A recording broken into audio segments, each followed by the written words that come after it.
welcome back all to the afternoon session of the Promising Practices Exchange. It is now 1 p.m. on Monday, September 28th, and we are getting started with our coordinator roundtable sessions. Joining us will be Ann Shellman from Stanislaus County, Randy Musser from Orange County, and Maggie O'Neill from San Bernardino County.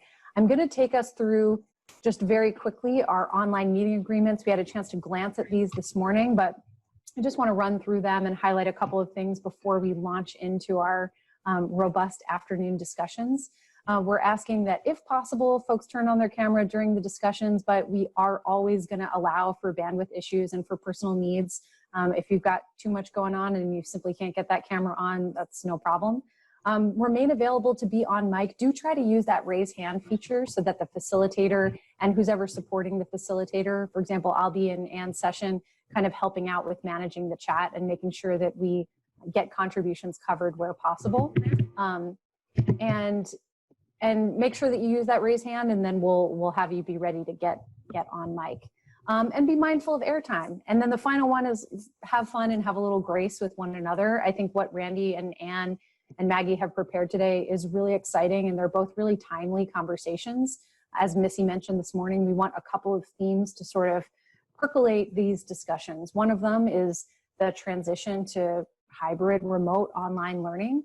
And then the other one is diversity, equity, and inclusion. So these are the two lenses that we're kind of looking at demonstration gardens and training through. So can we challenge ourselves to recall some of those themes and ask questions that we might not have asked previously if we weren't looking at these two discussion topics through those lenses. Strategies for sharing airtime. Remember to raise that hand button. Note that the facilitator or someone who's supporting the facilitator will call on you. Try to limit your comments to 2 minutes. I know that that's really challenging, but we only have another 2 hours together, actually a little bit less, about an hour and 45 minutes, because we'll do a brief wrap-up activity, and then allow some time between comments so that we can surface those voices that we don't typically hear from, particularly our folks who are just joining us for the first time this year. And with that, I'm going to turn it over to Ann Shellman, the program coordinator from the UC Master Gardener program in Stanislaus County, previously of UC IPM, who's going to be leading us through a discussion on demonstration gardens. There are some topics that Ann has highlighted, but I'm sure that there's a lot of other stuff that's going to come up. So Ann, why don't you take it away, and I'll stop my share, and you can start sharing whenever you like. Great, thanks, Marissa. Okay, can everybody see my screen? Great, all right. Welcome everyone. As Marissa said, I'm Ann Shellman with the Stanislaus County Master Gardeners. I've been a coordinator now since 2018, and I've known about the program for probably 10 or 15 years, and I just think it is an absolutely amazing program and does so many great things in the community, so I'm excited to be a part. And I'm really happy to be here to talk to you and to facilitate this demonstration garden discussion. And as you can imagine, 1 hour is simply not enough time to get to all of the topics and things that we would want to discuss. So we're just going to take 3 topics of interest. And it looks like Marissa already mentioned some different guidelines. So keep in mind that raising your hand will help us know if you want to share. I can't really see necessarily everybody, so if Marissa could help me if I don't see your hand, to let me know that you would like to share. And then, of course, I will make this presentation available for everybody at the very end. All right, so here we go. We're going to start with trying to use the annotate feature. If you've never done that before and you need help, we can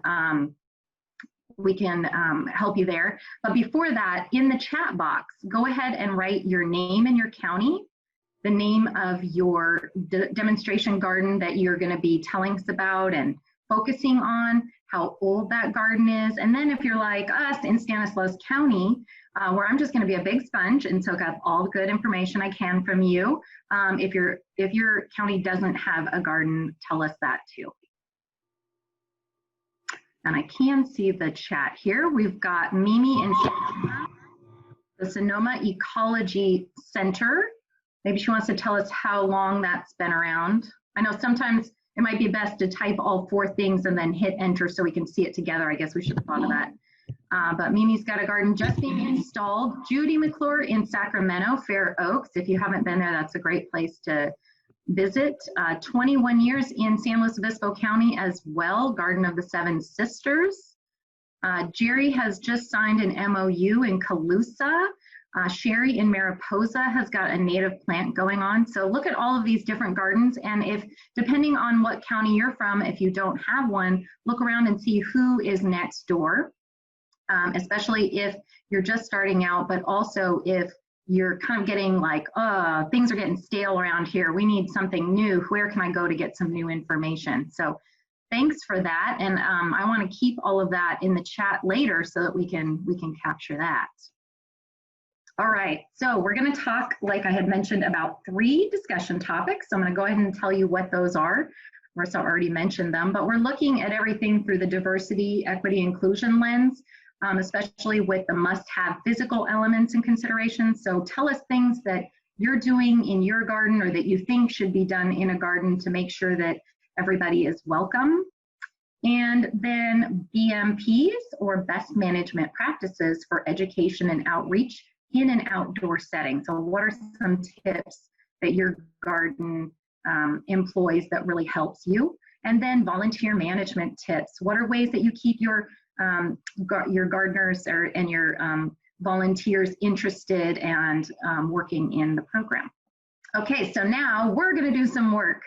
And so in this case, we're going to have you annotate. And if you have any trouble, you can type into the chat. So let's see how this works, Marissa. I am just flying by the seat of my pants a little bit here, hoping that people are going to be able to use this annotate feature. So if you look at the very top of your screen, you'll see the annotate, and I'm just going to type something in here. Oh, I look like somebody's already typing. Okay, great. Somebody wrote wide paths for, probably they were trying to say wheelchair. Excellent. Yeah, I cut myself off. Wheelchair. You know, I was talking to Lauren about this earlier, like when you start to type and you get cut off, can you go back? And if you double click on it, I found that you can, I think.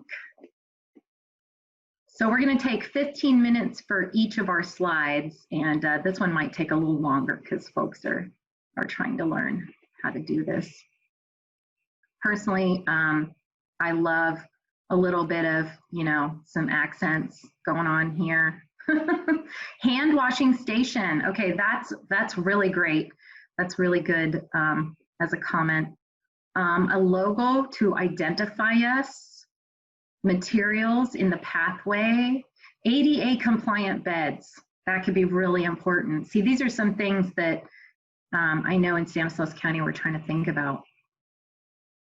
Is there anybody that wanted to maybe share out about one of the things they've done in their gardens? If so, go ahead and raise your hand. Don't be shy. One thing I meant to say at the very beginning of this discussion is that you know, the information you share is basically creating this discussion and creating this recording that's going to be available for folks in time to come, because, you know, we could be adding more coordinators that could use this information. Oh, I love sensory garden. That's really important for people who maybe can't see everything in the garden. They could touch it. Brochures. Shade. Oh my gosh, that is a really good one. Yes. Who wants to stay in a garden that doesn't have shade? Not too many folks. All right. Tool storage areas, places to lock things up. While making sure the path is at least 4 feet wide. Places to sit. These are great. Where the garden is located in the county. That's really important. I know in our county, we are kind of way out, quite a ways away, but I do know that a bus can get folks about a half a mile away, but there would still be, you know, a need for people to walk. So if you haven't chosen a place for your garden, thinking about where you're going to build it's important. Location, location, location, somebody said. Yes. Places to teach from. That's really good. Yeah, if you fill everything up with plants, and then you won't have anywhere for people to sit. If you're like me and you buy too many plants, you know how that is. You got to have places for people to sit, ways for people to get around. All right. Multilingual, making sure that everybody has access. Children's areas is great. A message board. Okay. Yeah, guidelines for safety. That's really good. A water fountain. Yes, I like that. Water. All right. So it looks to me like everybody really has the hang of how to use the annotate feature. Has everybody had a chance to weigh in? Everybody's being shy, but maybe this part's just more self-explanatory. Let's see. We've got a couple things going on in the chat.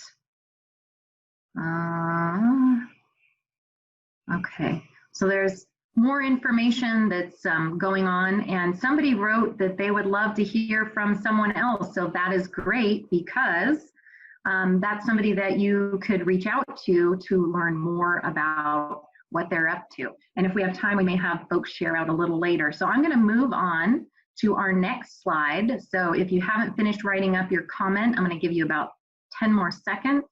Well, like I said, we're going to capture these and keep them for later. I've saved this screen, Anne, so we're ready to move on. Oh, great, thank you. Instead of advancing, I made a star. So let me go on. No, now I'm making an X. Okay. Oh, geez. So if you now I can't get out of the annotate. If you let me out. The red circle, so if you move up to the annotate bar, there should be a white X inside of the red. Oh, you know what it is, Marissa? I need to clear the screen because now I'm on a new one. Oh, somebody did it for me. Thank you. Yeah, for sure. Okay, so now we're going to move on to BMPs, or best management practices for education and outreach in an outdoor setting. And I think that this could be a really good time for someone to share out loud as well. But you could go ahead and write your comments down, and then maybe I'll call on some folks. So don't be surprised. Don't be scared. It's just us, right?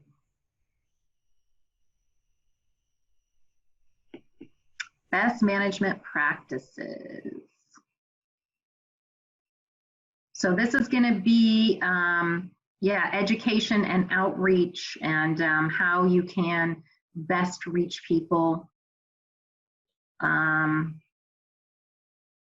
So we're thinking more about education and outreach. For some reason, these seem a little bit more like our discussion from before. Did something happen? You think, Marissa?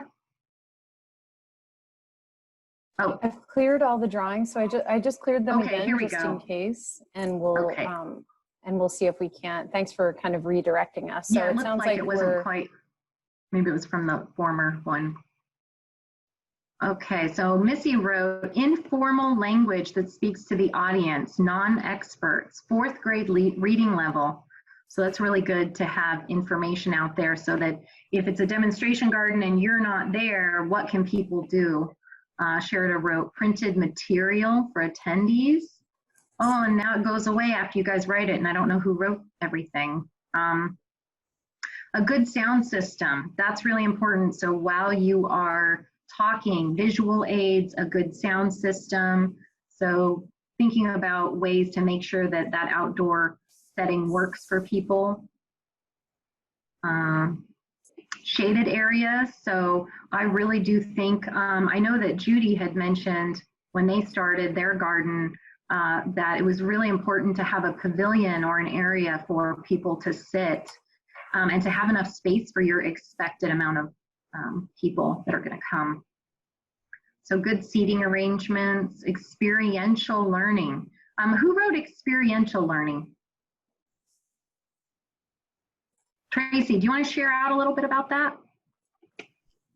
Sure. I guess my thought there was having people touch, smell, really do things hands-on instead of a master gardener either doing it or a master gardener lecture. That's great. I like that. And I just wanted to share, I pulled this message up from Faye Mark. She's a master gardener in Marin County in response to the CT post on the demonstration garden topic. And I really loved this. She said, we need to be clear about what we want to demonstrate. Are we demonstrating fire safe? Are we demonstrating beneficial habitat, drought tolerant, edible, all of the above? That's the first question. What do we want to educate the public about? What's our motivation for creating this garden? And I think that clarity, while it's not like a tangible thing, it might be relevant to this conversation. So I just wanted to share that from Faye and Marin. And there are a couple of folks on this call, so I don't know if Becca or Vicky want to chime in on that, but or anything else related to that, but that stuck out to me. Anybody else want to share on that topic? Okay, well, thanks again, Faye. That's really great. And I saw that Lauren had written a focused theme and goal. So I know with our master gardeners, things got a little crazy. We were like, what kind of theme gardens do you guys want? And it was just sort of like, we're all over the place, but we've got to clarify and focus. Somebody else wrote that up top, clarify about what you're trying to demonstrate. So while it is fun to have like this humongous area, at least in our case, where we can play and have all the plants we want, it's good to think about how that's going to work with who our outreach audience is. Okay, did anybody else have any other comments about what's something that you're doing in your garden, your demonstration garden, that you think other people might want to know or that might help?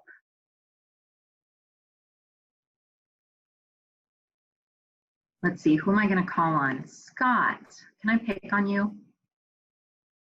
All right. Something you want to share?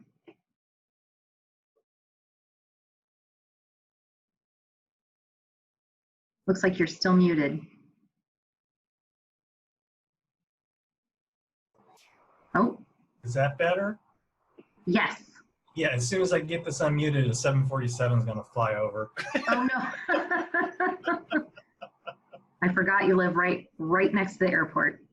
I guess the two things that I put in was one, providing as much as possible, providing information, educational information in the garden in multiple languages, so that we can reach the appropriate audience. And the other was really for the safety and the convenience of not only the guests but the master gardeners, is to have a meeting space that has that information in it, where conversations can take place that are out of the weather, in the shade, with water, looking at people's health issues. And going forward, one of the things that we're going to need to do is when we get to a position where we can actually be back in the gardens with people, keeping in mind COVID-19, social distancing, sanitation practices, and having that put out. So that's great. And here comes a plane. Just in time. Thanks, Scott. Did you have anything else to add to that, or maybe that 747 is gonna take over the conversation there? All right. And I personally have visited a couple local gardens, like San Joaquin County. So I don't know if Marcy wants to share anything about what has been really important in San Joaquin County under this lens. So in San Joaquin County, our demonstration landscape, or our learning landscape as we call it, is part of the landscape at the Ag Center. So it's not fenced in, it's not only open during certain hours.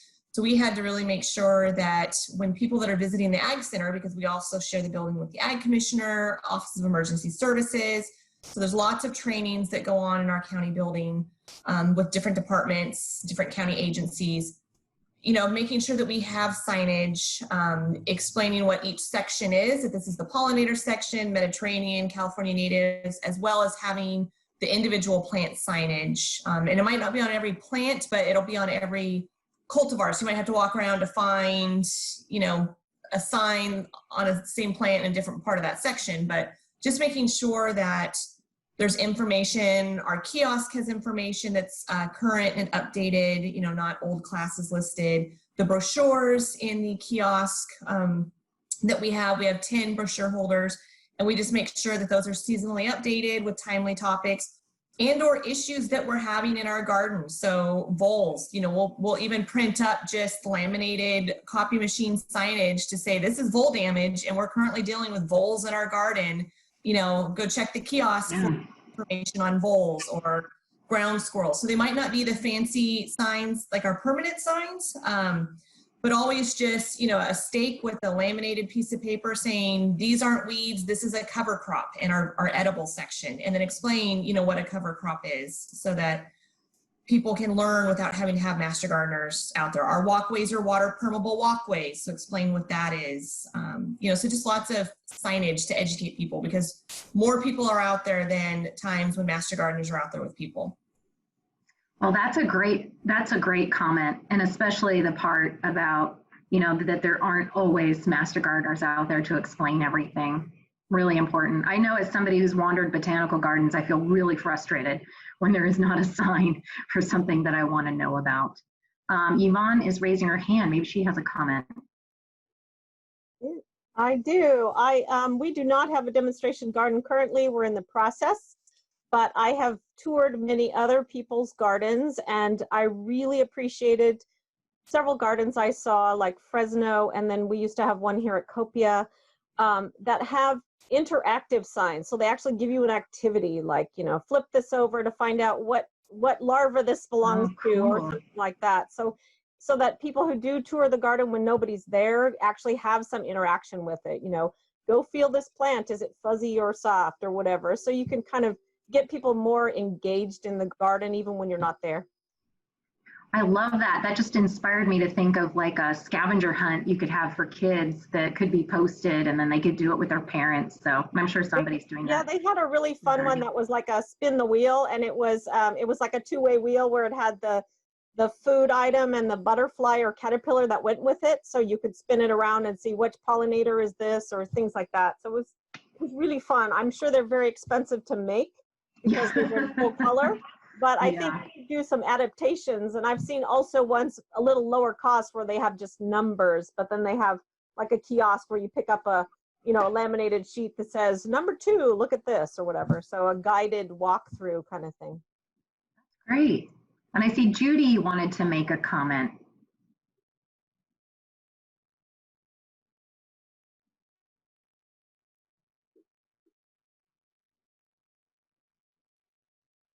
Where'd she go? Are you there, Judy? I'm sorry, I forgot to unmute. My apologies. I'll start over. I wanted to add on to what Yvonne and Marcy were saying about the signage and how important it is because it's so vital. But when you're designing the materials, it's important for the coordinators to remind the designers that it's an outdoor space exposed to full sun and potentially open to vandalism. And so we have to design for commercial sites, not for like we want to do in our backyards or our close gardens that we monitor all the time. And that's where we've had trouble. Things that we get emotionally attached to have the potential to be vandalized. And so if you are able to remove some things when the garden's closed and then put them back in when you're open to the public, that's always an option too. But the key thing is budget extra money to get higher quality vandalism-proof products. So. That's those are a lot of really great points. I know a lot of gardens probably deal with that. And I've noticed that Valerie was making some comments in the chat and I was going to call on her and she raised her hand. So Valerie, please share. Well, this doesn't have to do with my comments in the chat, but I don't know if we're saving this for a later discussion, but I wanted to add the layer of the COVID-19 issue, and I was curious as to how that's impacted those counties that have demonstration gardens, if you're allowing visitors, if you're not allowing visitors. I think and maintenance and all of that. I think folks could maybe type that in the chat, whether they're having, allowing folks and what's happening with COVID for sure. That could be a whole other conversation, which is really good too, because I know in our county, you know, it's hard to stay visual with COVID because we can't be at the fair and we can't be at the farmer's market. So it's important to have a way to say, hey, what we're doing and where people can still go. So that'd be great to know if there is anybody who has their garden open and what they're doing. All right, I thought there might have been maybe one more hand raised, but now I can't see. Marissa, was there somebody else with their hand raised? Maybe they changed their mind. Yeah, I think we have a comment from Maggie O'Neill in San Bernardino. And then I see Yvonne also has her hand raised. Okay, thank you.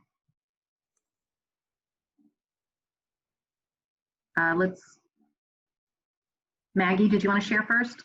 No, I would just, vandalism is a huge problem. So like, especially in school gardens, we're really limited about signage. And so it creates this interesting situation where the places that we're able to have demonstration gardens, because there's less vandalism, the demonstration garden is less important because they have access to backyards, they have access to other opportunities. So really getting creative and creating spaces that the community buys into in places where vandalism is an issue. There's a lot of community gardens in San Bernardino County that can't have any signage at all, period, because it will just get stolen. And a lot of community gardens have decided to open, the ones that are there, like started by churches, have actually opened and just allowed the produce to be taken by all because they're going to take it anyway. So trying to create education, community events, trying to teach them when to harvest because they're picking things too early. But it's kind of like, you know, the places that can have demonstration gardens are at a level of affluence, education, and opportunity where it's challenging in places that really need it. Can't have all those things. All right. Okay. Yvonne, did you have one more thing you wanted to say? Just quickly, even though I'm all about colorful and exciting signs, we are negotiating with the Park and Recreation Department because we're in a public park and we probably won't be able to have any fun signs because of their sign rules. So they have very strict rules on what can and can't be in their gardens. So we're negotiating that, but that may be a hindrance to some people. Good point. Yeah, learning all about this is great because not everybody's garden is in a place maybe where they can, you know, have their signs not, you know, subject to vandalism or a place where it could be closed. So great. Well, great. I think this is a really good discussion about some best management practices. And so if Marissa has saved this one, we will go on to the next slide and I will make sure to we'll make sure to capture this. Okay, thank you so much. All right, our next one is going to be volunteer management tips. So all of these topics were suggested by folks in the collaborative tools group when we were talking about volunteer gardens, and somebody really said that volunteer management tips are so important and they're really helpful to help us, you know, make working in the demonstration garden a pleasure for master gardeners and help us to make sure that everybody is safe. So any tips that you might have, please go ahead and share. Is it working? Oh, here we go. Jennifer Bonbach, be sure they know safety tips are available like heat stress. That's really important. Communication with section leads and coordinator. That's great. Oh, Sherida put docent training. I like that idea. I never thought of having folks as docents. That's really good.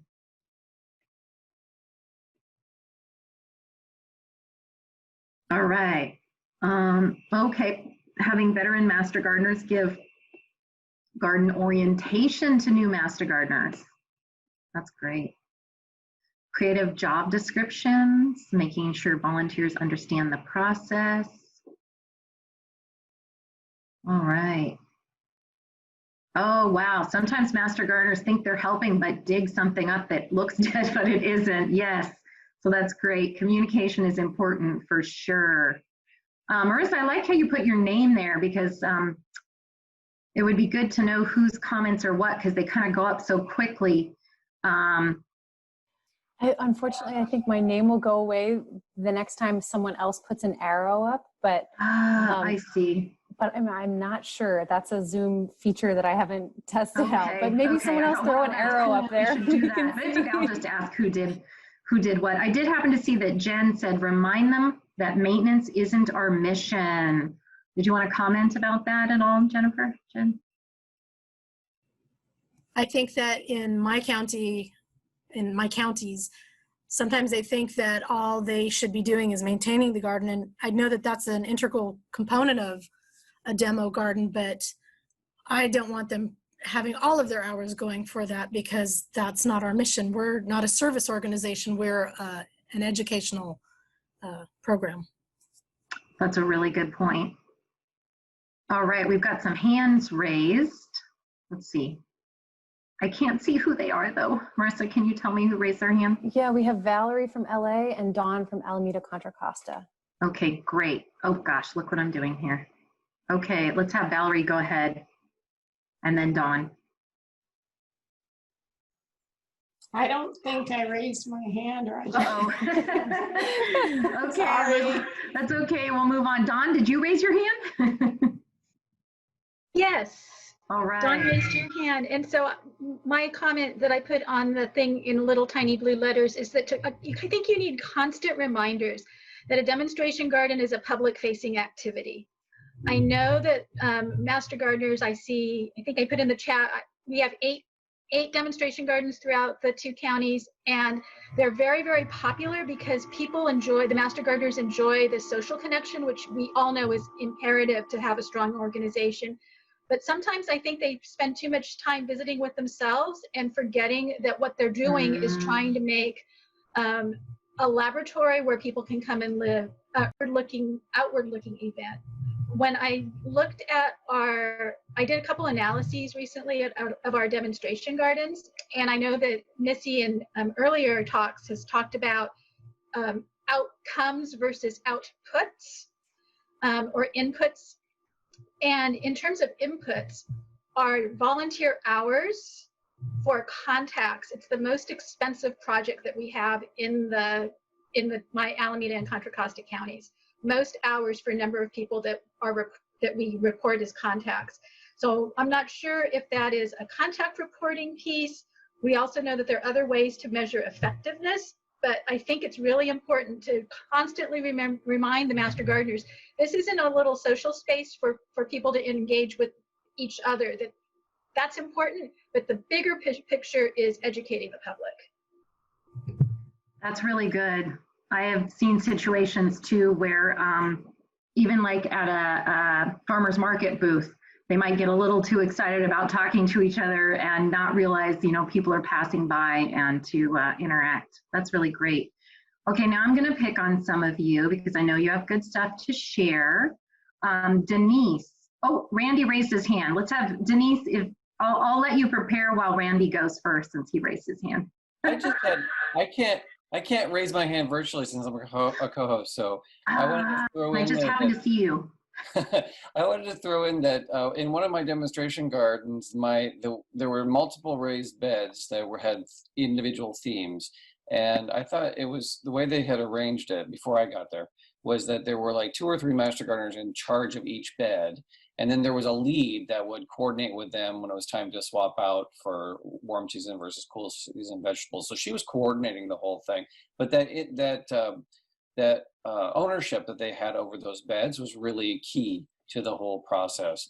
Although on the other hand, I know ownership in some of our other areas, demonstration areas, can be an impediment because they get too invested in the plants, and in that location we can't really be sure that the staff people are going to be able to come in and do the maintenance around the plants. Like, they get really worried about weeds when we can't really be weeding it. So I just think that the encouraging ownership is really great to a point. So that's my two cents. So true. All right. Denise, have you prepared yourself? Yeah, I kind of was stunned there, but that's all right.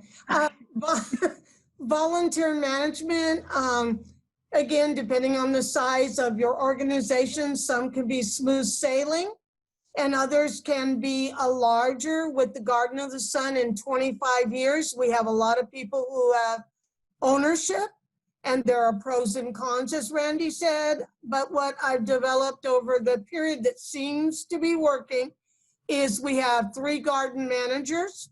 We have a garden leadership team to review upcoming things, if we want to change something, a way for master gardeners to funnel it that way versus landing on my desk immediately. And then I also have an expense team or a budget team that they look at the cost.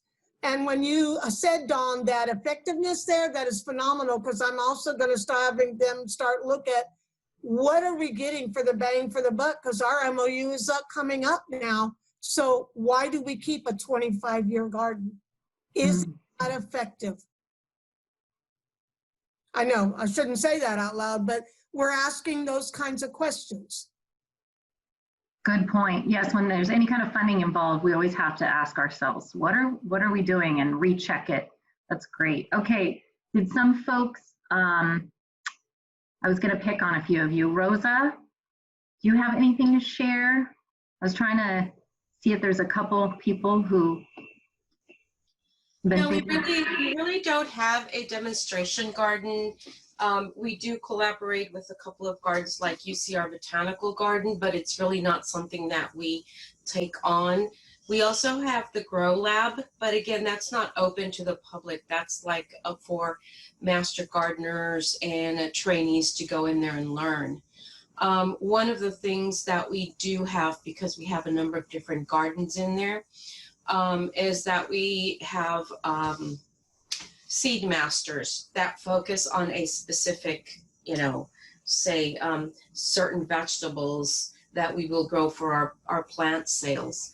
And that seems to work out really well, because that person will take care of, say, tomatoes, and they know which tomato plants will be most profitable. So that's something we started about a year ago and seems to be working out really well. This is all such great information. Maria, did you see I was going to try to pick on you next? I shouldn't say pick on you. I should glean fabulous nuggets of information for this discussion from you. Well, get a pen. No. Yeah, one thing I would add is just keeping them focused on what education they can pull out of what they're putting into the garden. The garden we have was well established by the time I came on board about 8 years ago. But there were some areas where people were kind of planting their little pet projects. Mm-hmm. And so, okay, all of these peppers are great and they're very interesting. Are you doing a workshop to explain about where they came from or how you grow them and why these grow well together? It tended to stop there. Oh, I would really like to see this here. So boom, there it is. But there was no follow-up. And so I always, I tend to explain that as the sentence isn't complete. So we need to continue that. Okay, you put it in, but now there needs to be some benefit for the public. So we need to continue that. So it makes it less personal. I'm not picking on you. It's like these are just the parameters that we apply to all of the things we put in the garden. You want a water fountain. Okay, well, how is the public going to benefit from that, and what are we going to teach from that? if they have a hard time with that, it's like, well, think about that and get back to me. And then eventually they move on to something else when they can't think of a public benefit. Sounds like you've got it down cold. Marissa says, really good framing, Maria. Very cool. Yes. Yes. As the coordinator, you can hurt feelings. Yeah. Yes. And we have a couple hands raised. Marcy and Dawn have their hands up, but I know that you're also. Yes. I had put down Debbie or Sherry to see if they had anything they'd like to say or add. So if they saw that, they might have a comment. Just gonna open it up, and then thank you for letting me know there were hands raised, because for some reason I don't always see it. Hi, Ann. This is Debbie. Hi, Debbie. I don't know if I guess I'm visible. One of the problems we've had with our demonstration gardens, and I just was typing it into the or annotating it, is storing critical information and where everybody can get to it, such as where are all the irrigation lines, and having a clear picture as far as where that is, because as we know, volunteers are going to cycle and they're not always going to stay in a spot. So that becomes really critical. We've got one of our demonstration gardens that we have had vandalism problems, and this is really recent. This is in Tuolumne County, so you wouldn't think we would have any vandalism problems. And up until this year, we didn't, but just recently that's been happening. So we've had numerous irrigation leaks, faucets have been turned on, and when a master gardener arrives, that's just really critical that it's visible and they can find it. So that was just my little comment. That's very important. Yes, how to shut off the water. Okay, and then Marcy, and then Dawn, and then we're going to move on to resources. So I was just going to say that it wasn't my annotation on the screen, but I definitely agree of not giving it sections or the gardens people's names. It's not Leslie's garden. It's not, because in that, it's very inclusive now that it's only whoever Leslie wants, to work in that section, and that's not how it is. And we've ran into that issue. Well, that's the lead. We have leads for each garden section at ours, and sometimes it kind of comes across that as, oh, that's so-and-so's garden. Well, no, it's not. She's just the lead. So decisions, she's the next person up in the hierarchy of making decisions, volunteers, then the lead, and then it works its way up the chain to myself. But I think that's really important of making sure, I like that the garden belongs to no one and everyone. And Marcy, do you have a set time for how often you cycle leads out? Kind of change things up? No, we keep them as long as we can.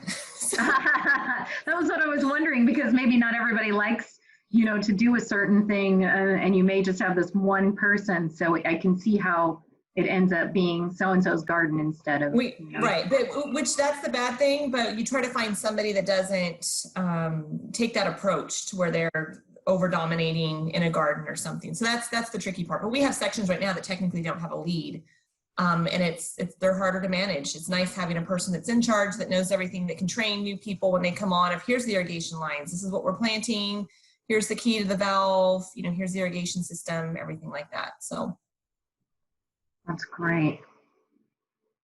All right, and then we can hear from Dawn, and then we'll move on. But we still have 15 more minutes for sharing. So go ahead, Dawn.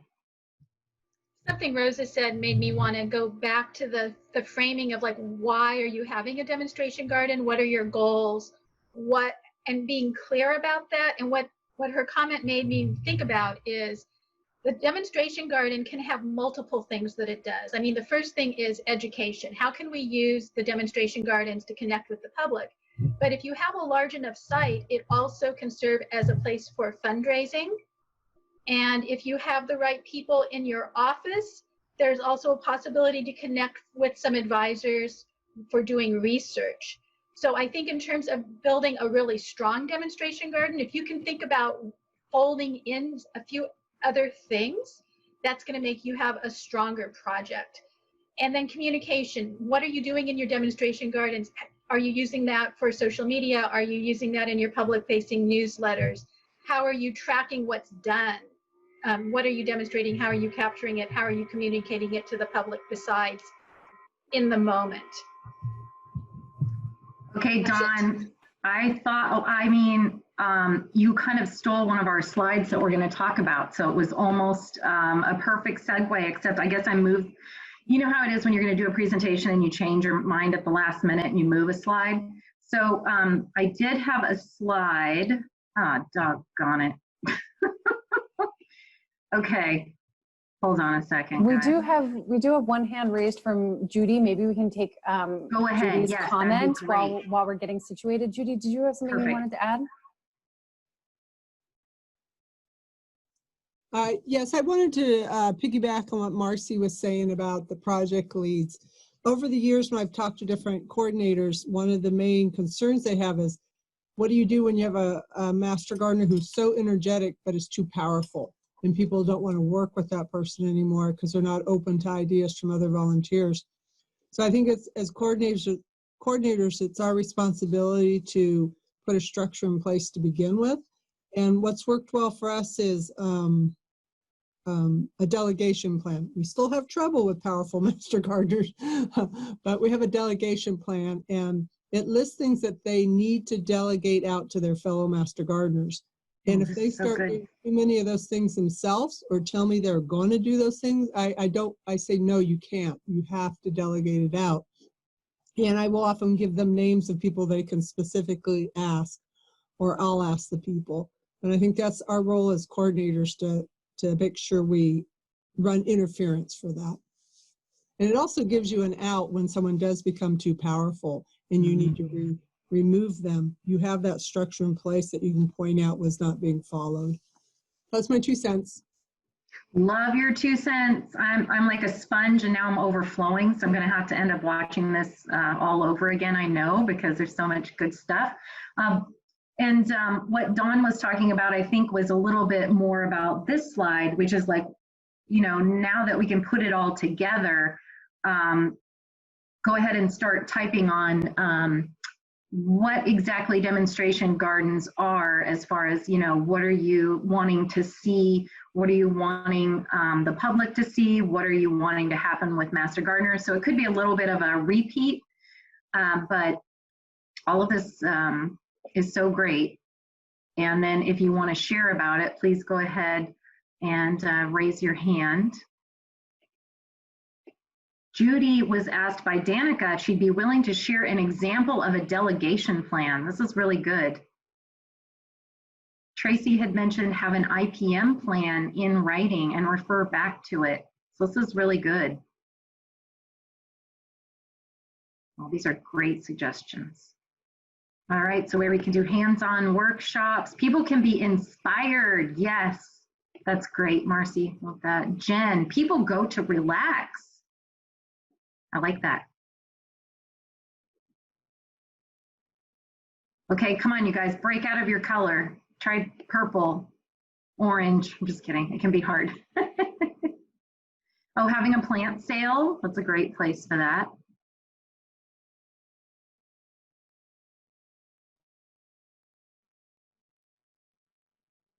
The public can learn to grow their own food by going to this place. Yes. That's really important right now. People are very interested. A host for other events in the community and collaborative events. Oh, Scott, I like that where you wrote your name. I should have started that from the beginning. That would have been good. So, place where we can interact with the public in a positive environment. Marcy wrote teaching multiple things. So there's so many different things that we can teach out in a demonstration garden.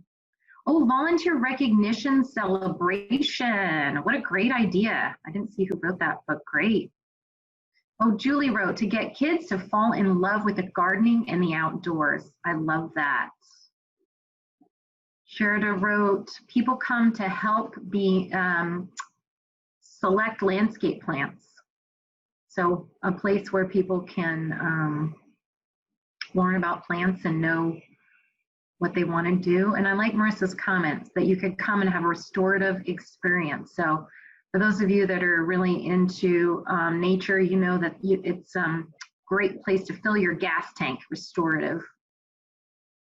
I think Lauren wrote, Master Gardeners can get volunteer time in, especially if they're not comfortable speaking or interacting with the public. Great. Oh yeah, and then of course, use it as a part of the Master Gardener training. Excellent. Promoting what we do for the public. Field trips. Oh, that's an awesome idea. So you could have schools out, and if you know anything about school buses, they're very expensive. So it could be, you know, a partnership that you could do to have some other community organization raise money to help send kids to your garden. Scavenger hunts. Well, these are awesome. Okay, I see we have 8 minutes left. So I'm going to give you a couple more, another minute or two. Oh, Yvonne mentioned casual teaching, one-on-one rather than lectures. That's cool. I like that. Okay. All right, so I'm going to have Marissa save this board and clear it. I'll give her just a moment. Sorry. Saved and clear. Okay, perfect. And then I'm going to go backwards. All right, so in closing, the resources and inspiration are who? All of you guys, right?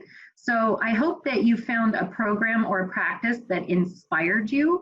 And I want to think about this discussion as something that doesn't just end here. So I want to know in the chat box, is there somebody who you are going to contact? And I hope you have at least 3 names written down of other coordinators or volunteers who work in various gardens that have a best management practice, a must-have, or a volunteer management tip that you want to follow up with them.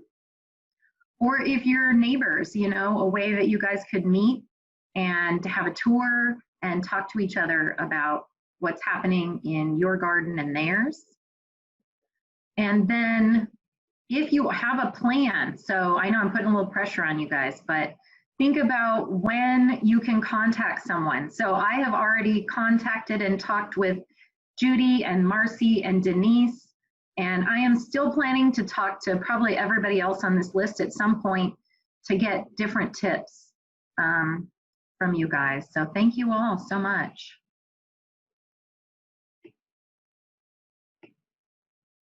Does anybody want to share out who they're going to contact? I guess I should ask who doesn't have a garden that might want to contact somebody else. Is there anybody?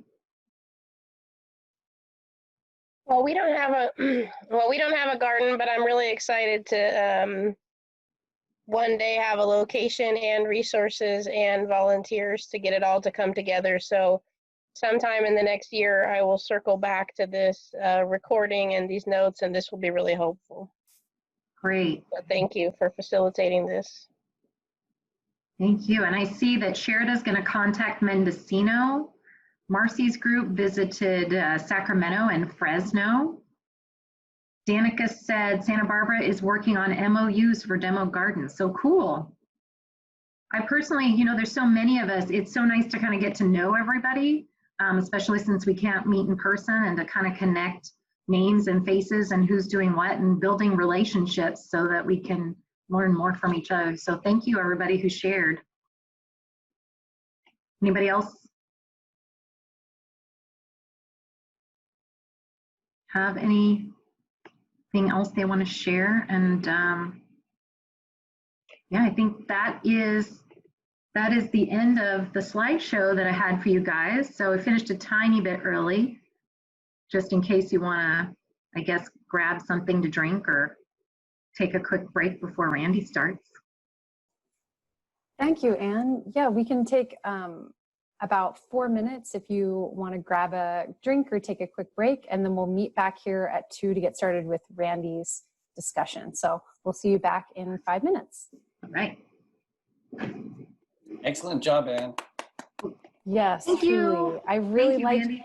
I'm going to share with you. I downloaded them and saved them to a folder, all of the images, and I did a few of each just to make sure I had the most updated one, but I wanted to make sure that I captured something on each slide. So Yeah. I will rename them properly and then send them to you probably sometime tomorrow. But they're really cool. Perfect. I think there's a lot there. So that was an awesome use of the annotate function. Great. Yeah, I'm happy to write it all up and get it back to you guys. So cool. All right. Thank you. Thanks, Anne.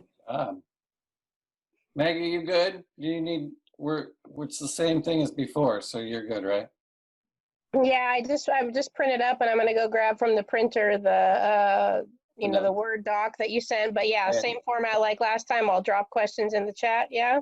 Yeah, the chat, and then there's that one link that Lauren shared with me that for one of the slides. So.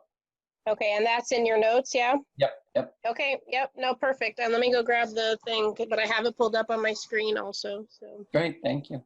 Very good.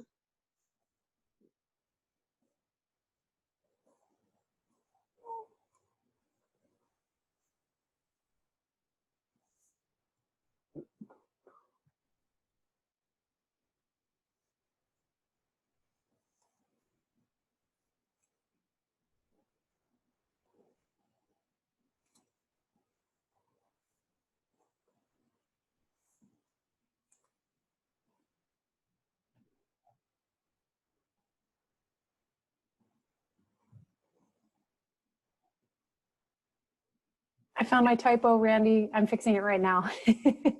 It did say 2:30. Sorry about that. That's okay. Hey, I appreciate you catching my typo on that. Oh yeah, for sure. I do that all the time. I wonder why. I thought that I was going to play around with it because I thought, well, I'm surprised that the program didn't catch my spelling mistake. Right. Who is Gardner that we need to capitalize their name and and that it's like the correct spelling in Word. It's very strange. Maybe I can make my office unlearn that. I don't know. Yeah, if I figure it out, I'll be sure to let you know. Okay.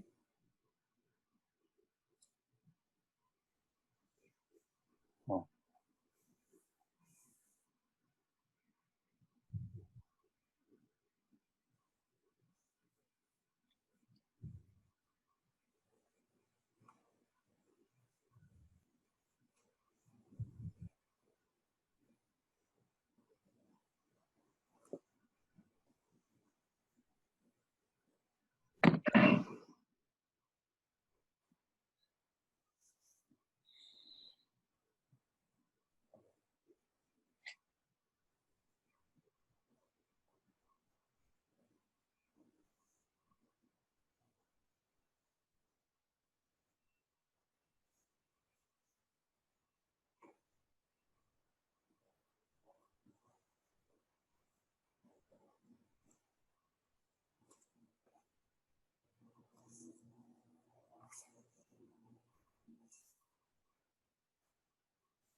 Okay, and with that, I am going to bring us back. I think we're still waiting for maybe one or two more people, but I'd like to introduce Randy Musser, Program Coordinator from the UC Master Gardener Program of Orange County. Sorry, Maggie, I'm missing you from this slide, but he's also being joined by Maggie O'Neill, San Bernardino County Program Coordinator. And today they're going to be continuing a conversation that they hosted some weeks ago on training in the COVID-19 era. So while it's just been a few weeks, we're really in a different context in which folks are really making decisions about whether or not they're going to move forward with the training.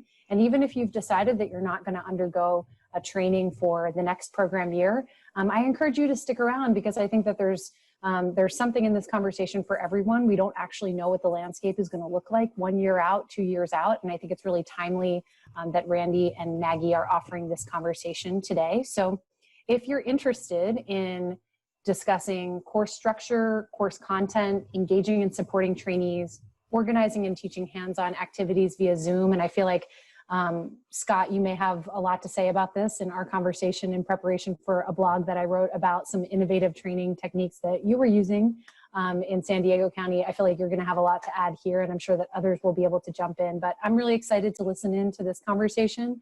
I'll be around if you need help managing participants and knowing who's raising their hands, Randy and Maggie, but I'll turn it over to you. Randy, you should have host privileges, I believe, so I'll stop my share and let you get started. Great, thank you very much, Marissa. Oh, hold on, what's it telling me? Okay, everybody can see the introduction slide? Yes? Yes. Good, okay, thank you. I use multiple desktops on my Mac, and sometimes I get lost. So thank you very much, Marissa, for the nice introduction. I think that it's a great opportunity for us to be here to get to today together to talk about what is works for us, what are our successes and our challenges and our solutions to a variety of topics, especially around, I love the focus on diversity, equity, and inclusion today for selection. And I've had lots of questions about that from my team that's putting together our class. So I'm looking forward to taking a bunch of information back to them. But what I wanted to talk about today is like, how do you do a class once you have the folks involved? I'm excited to hear from both those of you who are interested. I mean, we have those of us who are going to do a class that didn't do one during COVID. We have a lot of questions for those of you who did do it.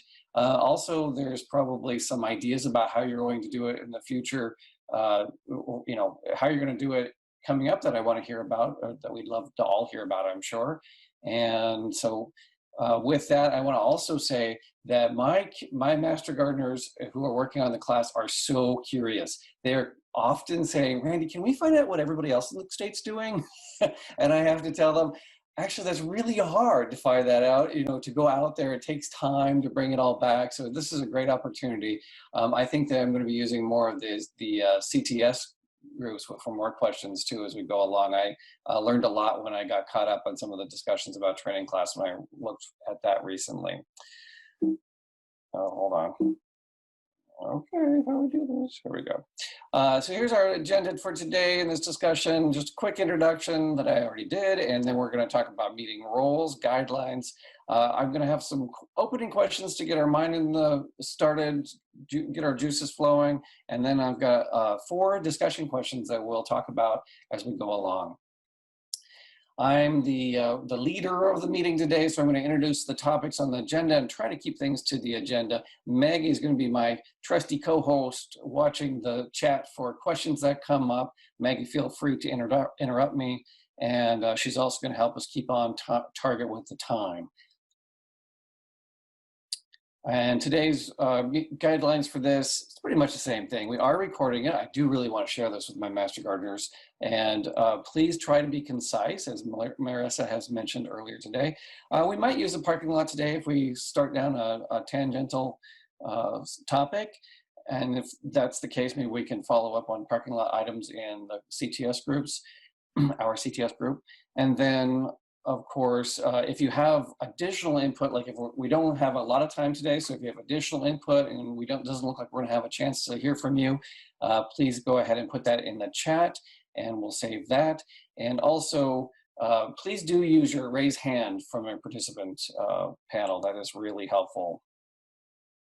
All right, some questions to start with.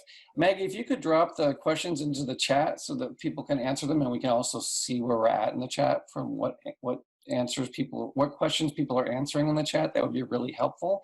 I think most of you included your county already. If you haven't already, include your county in with your name. That would be really helpful, because I know a lot of questions were raised last time, like, okay, but that's a great conversation we had, but wait, who do we go to who's actually planning on having classes this season? That would be really helpful for us to be able to identify you. Are you planning, first question for the chat, are you planning on conducting a class during 2021? There's the golden question for those of us who are doing it. We really want to know who to talk to about how you're doing it. So if you could answer in the chat, are you planning on conducting a class during 2021, please? I find that I cannot navigate chat and all the other screens while I'm hosting. So I'm going to. Yeah, I can read out if you want, Randy. So we have, wait, I'm getting lost here. Hold on. So Shasta County is training now. Monterey. Oh my gosh, things are flying. Glenn County, no. Santa Barbara, maybe in fall of 2021. Sutter, Yuba. Oh yeah, things are happening really fast. Great. Well, thank you very much. So, well, it seems like we have about 50-50-ish approximately. Right. And some maybes still? Good. And then maybe if you want to scroll up and you can sort of look in the chat to see maybe counties that are nearby you or coordinators that you already know, so that, or coordinators you don't know. And so maybe you could sort of peruse the chat. Looks like everybody responded just about. Great, thank you. So let's go with our second question, which is hard to get to on Zoom. What part of the virtual or hybrid class do you want to hear about the most? Is that what happened? So what part? I know my group really wants to hear about how you guys have done or how you're thinking about doing in-person or hands-on activities. That's their. So a lot of comments about keeping it interactive, trainee engagement, asynchronous learning for the future, how to enhance labs or hands-on activities, how to create community virtually. That was said several times. How to recruit and interview. Excellent. We'll give you a couple more seconds to answer that question. I'll throw something in, how to make graduation special online. Mentoring, yeah. I think a lot of it's capturing what we build in the classroom, which is this cohort that has a really connected feel and hands-on, engaging. Yeah, how to make graduation special. How to build the volunteer team and integrate with previous groups. How to connect, several comments about how to connect. You know, you'll get a sort of a bubble of online trainees that may be connected to each other, but without having that in-person current Master Gardeners attend. How do you make that connection between the new team and the current team? Great. Well, thank you everybody for those responses to that question. And then let's move on with the last question to start with. What did you do in this, for those of you who did do a class, what did you do in this year's class that you feel was really successful? I have to say, Scott, a couple of things that you said in that first conversation I've been telling our gardeners about. And there were some really great stories from what you did in San Diego. Somebody commented, let's see. Whatever. I see the end of the comment. So lots of breakout rooms and lots of exercising, getting up breaks, weekly follow-up sessions, using the discussion tool to foster community. Oh, that's cool.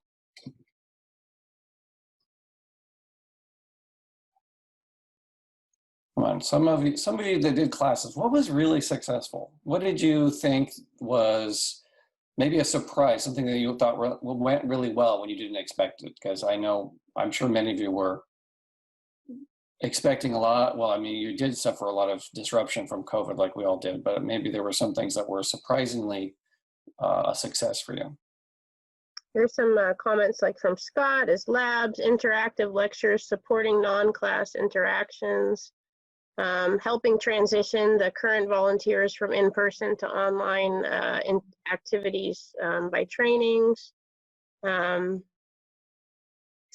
Judy in Sacramento was surprised at how much trainees enjoyed Zoom and stayed engaged. And Jen from Yolo and Solano said, made sure they did a graduation celebration at the end. Oh yeah, I was gonna say, Yvonne from Napa did a drive up graduation and bring your own lunch to a park afterwards.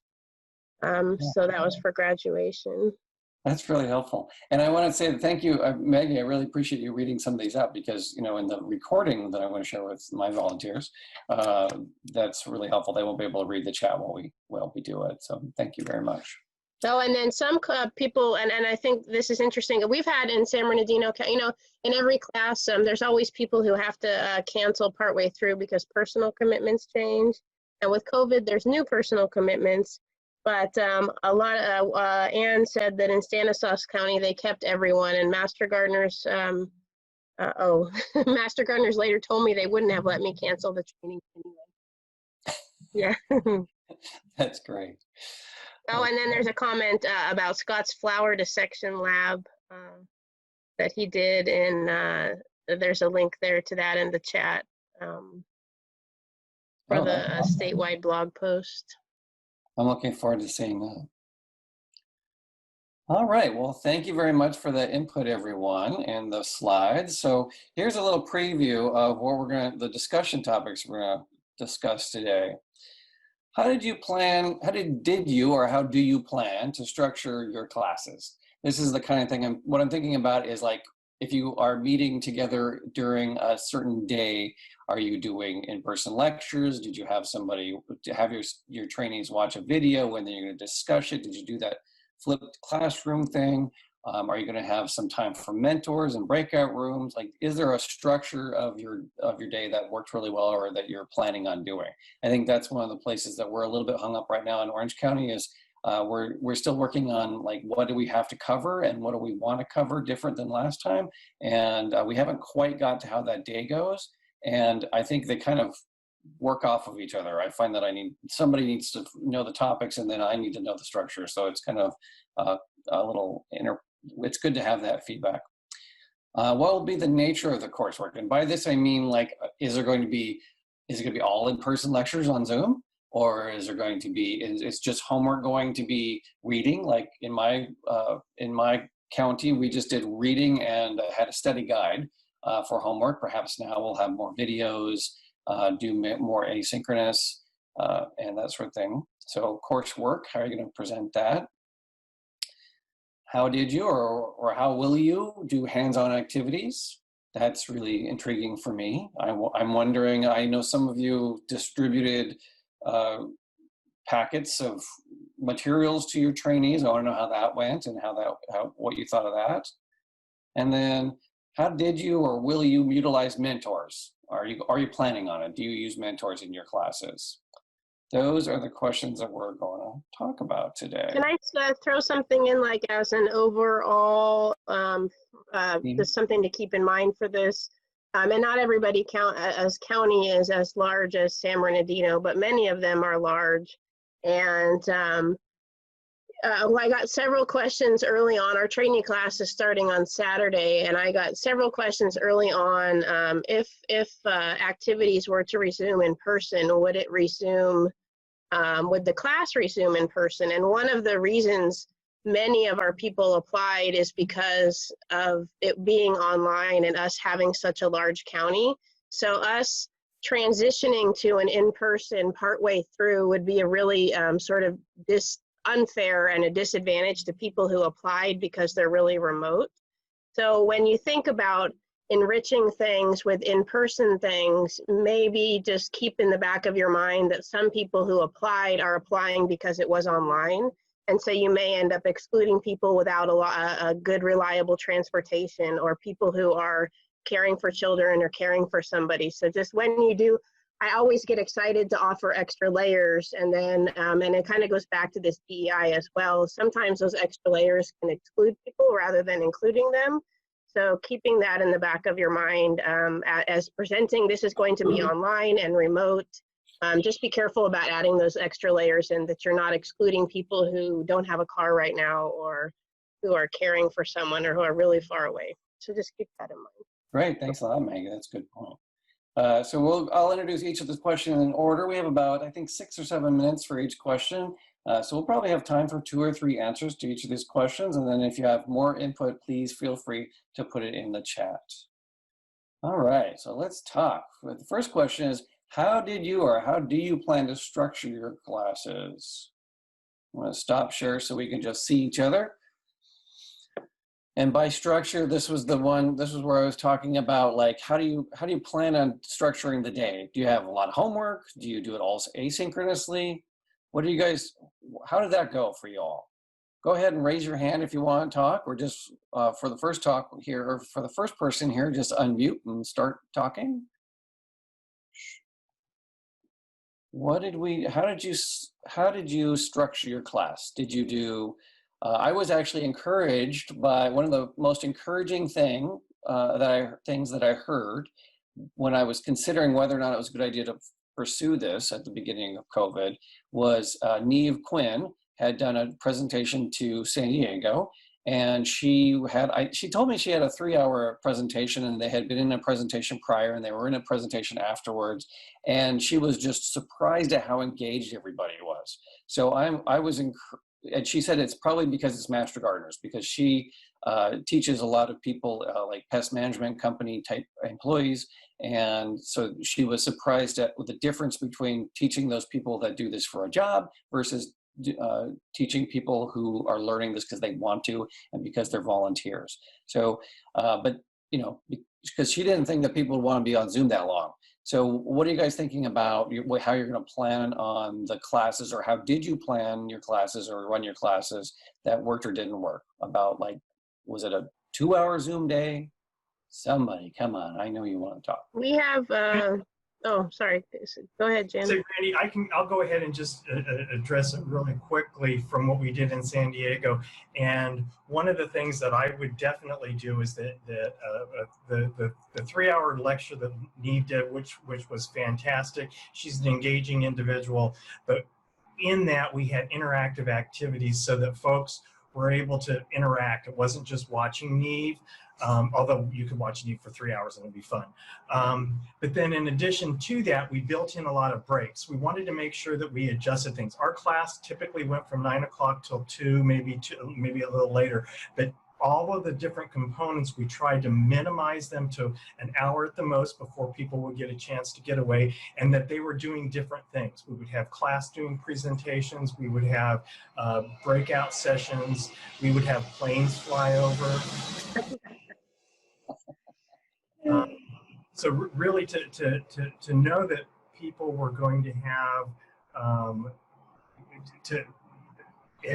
not have to sit for 4 hours and just stare at a screen, but be interactive.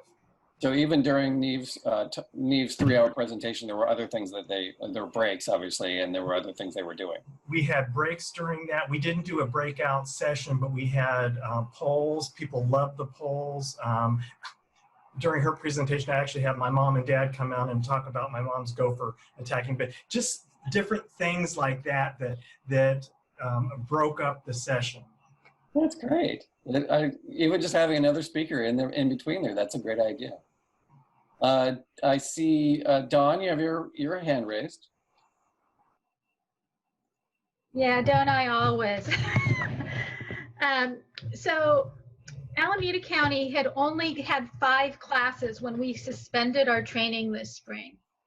And so we are now 3 behind us, 8 ahead of us to go to finish. And what I'm learning, and I think a lot of the things that Scott talked about, we are doing, and I think it's really effective. Like the breakout rooms have been great. We incorporated presentations, group work with breakout sessions, using polls, encourage, and then, but what we're finding really challenging is that, first of all, it's not a one-to-one correspondence going from an in-person training to an online training. It's not like you can take that 3-hour lecture and then just plop it into Zoom. But because our speakers, for the most part, are invited, we're a little bit hesitant to say, can you shorten your presentation? Because I think 3 hours is way too long. But I can't go to our invited presenter, who often is coming and doing it as the goodness of their hearts, and say, oh, yeah, thank you for coming, and here's what we want you to do. So that's been a little bit tricky. We can certainly do it with our presentations that the Master Gardeners give in the afternoon about how the help desk operates, or some diagnostic workshops, etc. I'm starting to think that we really need to completely take apart our training, completely take it apart and put it back together in a completely new way. We give a lot of information. I know a lot of it because we know there's so much we want everyone to learn, but I don't know how much retention there is.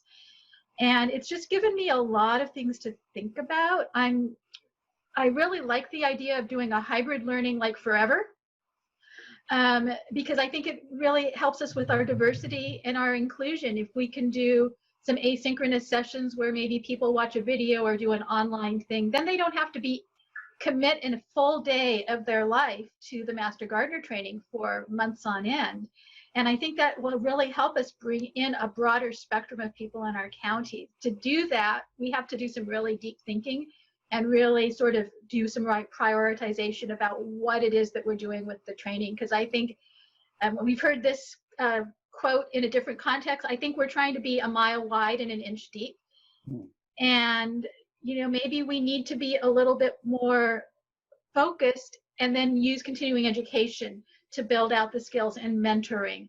I mean, I'm not 100% sure. I will say that, as was in the chat box, I am actually astounded at the community that's developing within this training class. They love working in the breakout rooms. And I will tell you, Elaine Lander has, she just did our IPM training on Saturday, the way that her office and she, and I imagine Carrie, have redone their IPM training with the pesticide reading activity as a breakout group. We got really great feedback. And so I don't think when we're post-pandemic, we're going to go back to the way things were, I think, in a lot of ways. And I'm really excited about what the future holds, but there's it's daunting in some ways. But on the other hand, you need to move forward. And so we're doing the best we can. Great. Well, thank you very much, Dawn. Okay, Limon had her hand up, yeah? Limon, what do you, why don't you unmute and tell us what you want to say? How are you?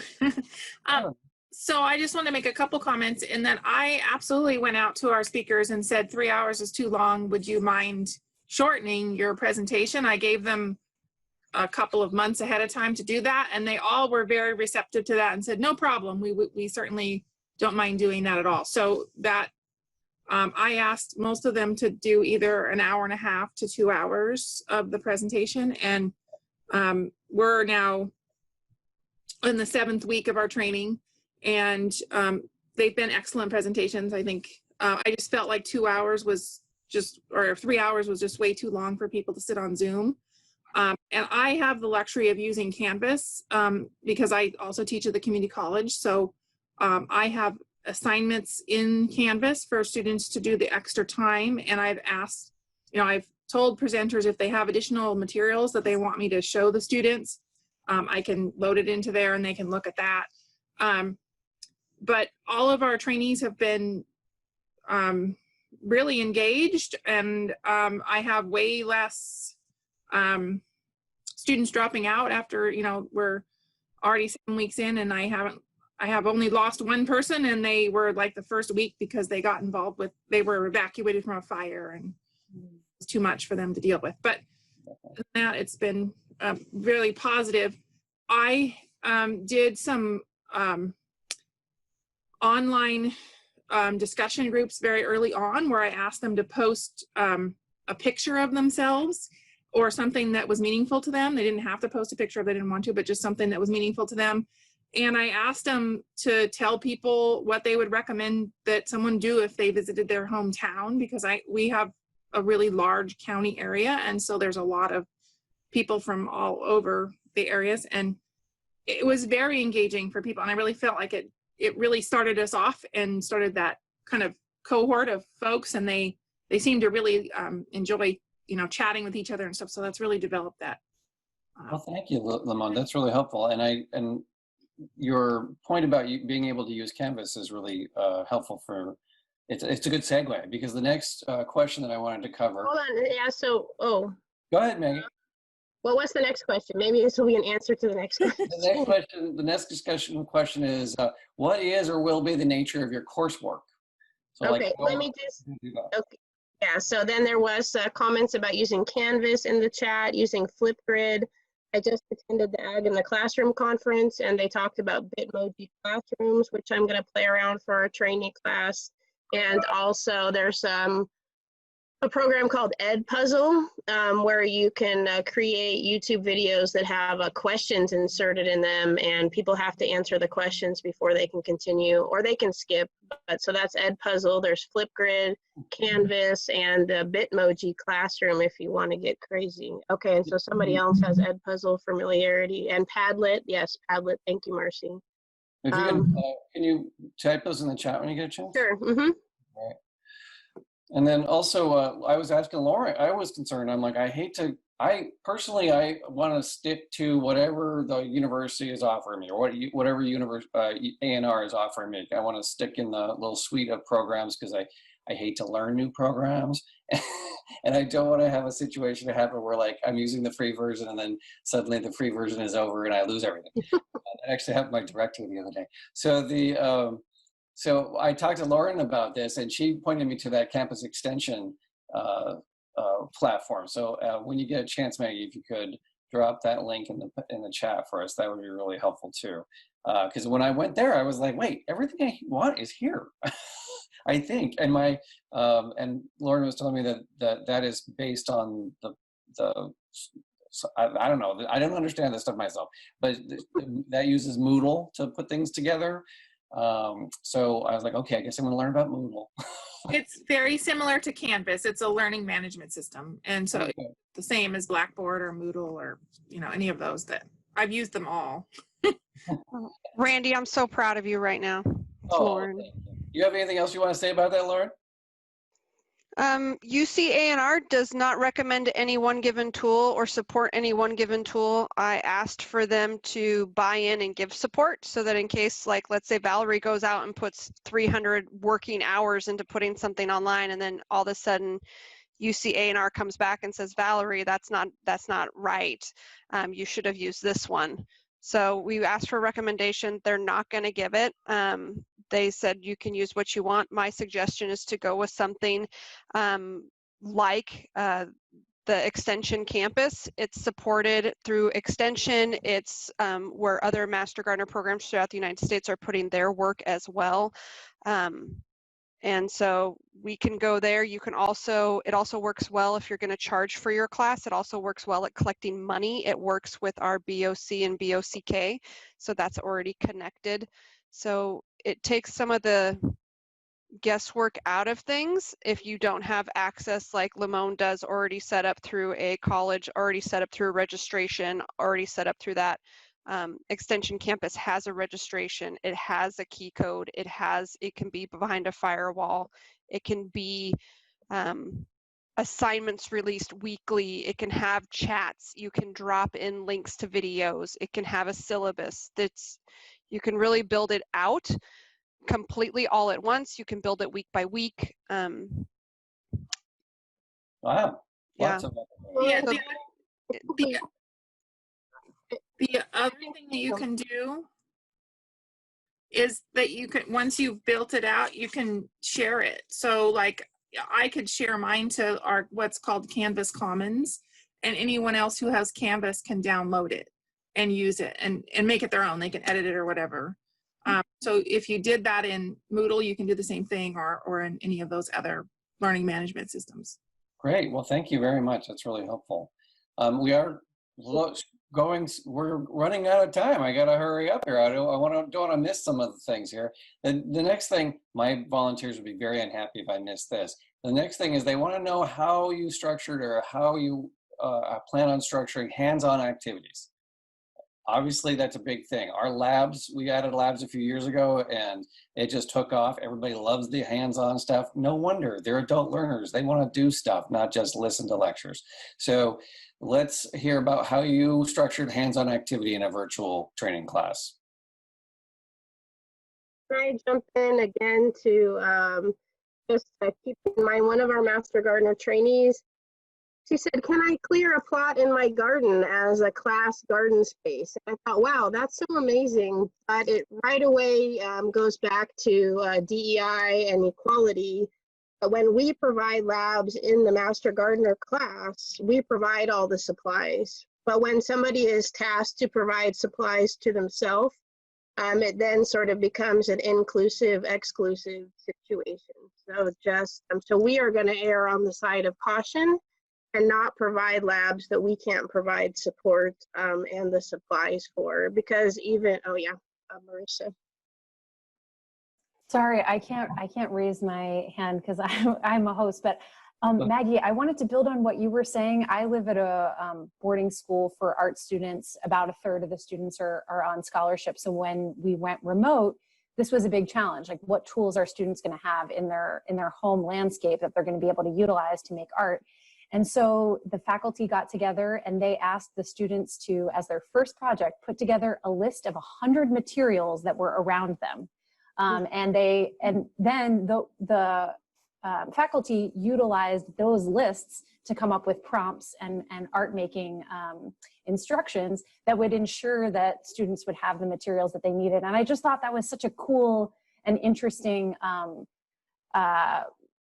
way to harness what we have around us and then also utilize it in a way that was supportive. So that's a tip, and it's kind of a fun icebreaker. It brings your attention to, oh, what do I have around here that I could use in my garden? Do I have a mug? Do I have this or that? So something to think about. That's really helpful. Thank you very much. Yvonne, I see you have your hand raised. Yeah, we have not developed this yet, but we were talking about putting together kits. I was modeling it sort of off of what the UCIPM group did, where you could borrow a kit, kind of like a loan library. You'd have to somehow figure out how to have enough in a time period when the students needed them. But for example, we have them do a soil ribbon test and pH, and most people don't have a pH meter. So we were thinking perhaps we could put together kits that would have a few of the tools that maybe they couldn't supply, and then maybe also say, and you need 2 cups of water and this and that, so kind of a combo kit, but something they could borrow as a loan. And we could say, on a rotating basis, somehow people could borrow it and use it that way. And that way, some of that more expensive equipment would be available. The other thing we've talked about doing is trying, in view of COVID, is to have a very large space. Like, we have a really large meeting hall, and we were thinking we could do it as a, socially distanced thing where everybody was spread out. You would have a short orientation lecture everyone could see, and then you would have stations or something where people were stationed around the room and then had the activity tools there. And or you could have a smaller space where people spread out and have them rotate through like a lab class. So those are some of the ideas that we've had. Of course, doing sanitation in between is one of the challenges. If you had loan kits, you've got to clean them and make sure they're all fully stocked again for the next. So you'd almost need like a management team is what I was thinking, but I think it's doable. For a smaller class. We don't have really big classes like some of you do. We only usually get about 25 to 30 people. So this is Lauren. I can't raise my hand, so I apologize. Master Food Preservers did something pretty awesome because they're definitely a hands-on thing. I think we can all agree about that, like learning how to can. They do demos. And what they did is they had master gardeners who did have all the supplies to do the activity host breakout rooms, and they had video that they had the capability to use their cameras and video what they were doing, and then the people in the breakout room could instruct and see and learn what they were doing. So some people did have the canning stuff already at home and could do it, some didn't, so they went ahead and they did put some kits together, but for the other people that couldn't do it, they went into breakout rooms and could watch someone demonstrate and go through and see. So it was a smaller group, so like 6 people could ask questions and be like, Yvonne, why did you do this? Or Yvonne would be like, oh, don't turn it like this, have it make sure your can is straight up and down. So Master Food Preservers did that, and they said after about 2 tries, they said it worked pretty well and they got it nailed down. Just people had to get used to the technology a little bit and what camera angles worked best. So MFP is doing it virtually without hands-on stuff, but if people do have that hands-on available, they are given the activity that they can do themselves. So trying to be inclusive of those people that don't have that kitchen space or don't have that availability of equipment. Great, thank you very much, Lauren. That's interesting, I like that. And Valerie, you have your hand raised, and then we'll move on to the next question. So we went from a 6-hour in-person class to 3-hour classes on Zoom. And since our time was cut in half, we decided to use the Flipgrid app where they could do simple hands-on activities, and each person would video themselves doing the hands-on activity. For instance, we did the, I think Yvonne mentioned the soil ribbon test. So everybody, whether it was using soil, if they lived in an apartment in a common area, digging up some soil, or it was in their backyard or their community garden or whatever, everybody participated and uploaded their videos. So during the week, everybody got to share their videos with them, and it worked really well. Oh, that's cool. That's interesting that everybody was really fine to do videos. Yeah, well, some people didn't want to be on camera, so we told them just point your phone down at the activity. You don't have to show your face. And then, of course, we had a lot of actors who went on and on. Oh, that's right, LA, right? Yeah, that's it. Yeah, so, but Rachel and I enjoyed it. I know some people were a little hesitant at first, but I think everybody got used to doing it. So it was a good experience. Great, thank you. Okay, we're almost out of time, but I'm going to go ahead and pretend like I don't notice that. And I'm going to ask one more question. The mentors. How many of you use mentors, and how did you manage the mentor system? Scott, go ahead. I was just saying we used them. We actually did use mentors. It's been an ongoing challenge for us on how we're going to get the mentor and get a consistent experience for everyone. This time around, we went with mentor pods. One of the things that I think was probably most beneficial for it is these pods were seen as some of that non-classroom interactive activity that got veteran master gardeners and new class master gardeners interacting with each other to help create that bond. Now, of course, it's not the same as being there, but I think the mentor program was a real good a big piece of making those folks that were new to the program feel connected to the program. Great. We did that via Zoom. Oh, interesting. Good. I know I've connected quite a bit to several of you in the last 6 months, more than I had before, just because you're so much more accessible to me than the old days when I thought I had to see you once a year. So thank you very much. One more question or one more comment about using mentors, how that went for anybody before I wrap up? Okay. How many people do actually use mentors? Go ahead and raise your hand for me. Oh, look, okay, there's quite a few of you that are online here. So that's good. Thank you. Thank you, Jan. And Vicki, thank you. All right, well. Maybe. Go ahead, Maggie. I was just going to say, and maybe for people who don't use mentors, we're going to start right away having project meetings for the main areas of like how we just did in the last session, working on the, what is that, project description or job description? I forgot what it's called. So we're going to start having monthly meetings for all the different engagement areas for them to tap into right away and connect with people who are interested in similar projects. Great. Well, thank you. Randy, can I say one other quick thing? Sure. One thing this was post-graduation, but I think it ties into that mentor aspect. Knowing that we were going to have a challenge integrating these folks into our program after we got them out of the structured class, we reached out to our existing committee members and said, we need to have a project from each one of you that we can present to the new class that they can volunteer with and they can get involved with. So we had about, 12 different project activities that we opened up to the new class. And once the new class is signed up for it, then we opened it up to the membership as a whole. So these are different activities that are now ongoing that are, it's a vehicle for them to participate and to feel connected to the program post-graduation. Thank you, Scott. That was one of the main important things that I learned from what you said before, is that you went out to your existing master gardeners and tasked them to come up with things that the new master gardeners could do, or that other people could do virtually. I'll take Lamone's hand. Lamone's got her hand raised. Well, this will be the last comment. If you have anything else to say, go ahead and put it in the chat, please. Lamone.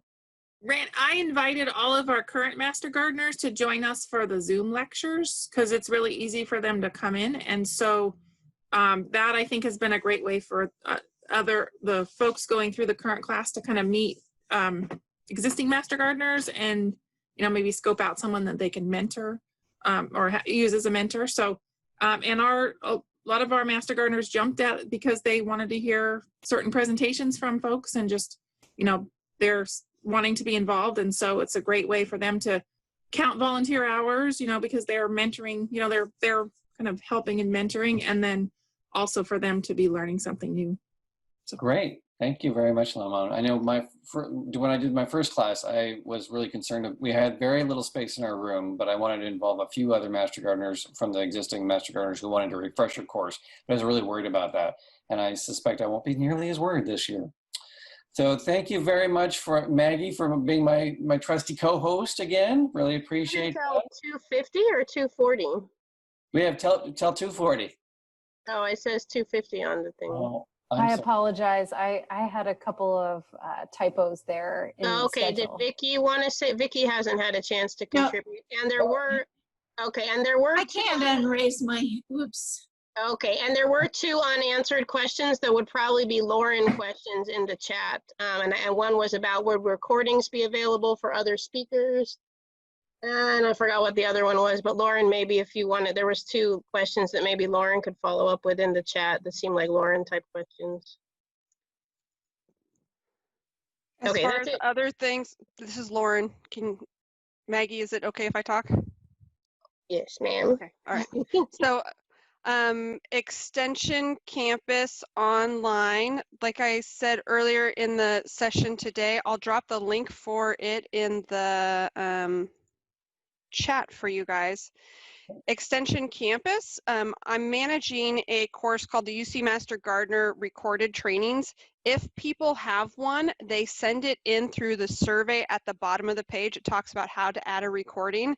I review them. If they meet standards, if they come up to standards and like are a good enough quality to be qualified as a basic training, like they follow our book, they use it as a they recommend homework, that kind of thing, then I can recommend it and put it on here as like a basic training or a generic class training.